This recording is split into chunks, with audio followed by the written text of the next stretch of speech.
અમરેલીના બાબરા તાલુકામાં સરકાર દ્વારા રસ્તા અને પુલો બનાવવા માટે કરોડો રૂપિયા મંજૂર કરવામાં આવ્યા છે, પરંતુ આ કામોની ગુણવત્તા સામે સવાલો ઊભા થયા છે। બાબરાના તાયવદર ગામે કાળુભાર નદી ઉપર 1.5 વર્ષ પહેલા બનેલા માઇનોર બ્રિજની નબળી કામગીરીનો પર્દાફાશ થયો છે। પુલનું રિયાલિટી ચેક કરવામાં આવતા ચોંકાવનારા દ્રશ્યો સામે આવ્યા। પુલના પિલરો એટલા નબળા છે કે લાકડી ઘસવા માત્રથી તેનું આરસીસી રેતીની માફક ખરવા લાગ્યું હતું।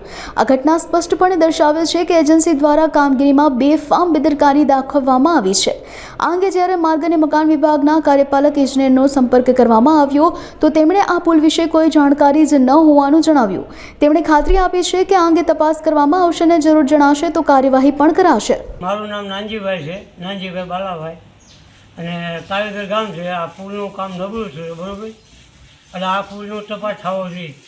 આ 1.5 વર્ષ શું બન્યું અને પણ કામ નબળું છે। હાટીકડું ગાંઠો 8 ગાંઠો હાલ્યું જાય, એટલે આ પુલ તારો ટકશે નહીં તો તપાસ થવો જોઈએ।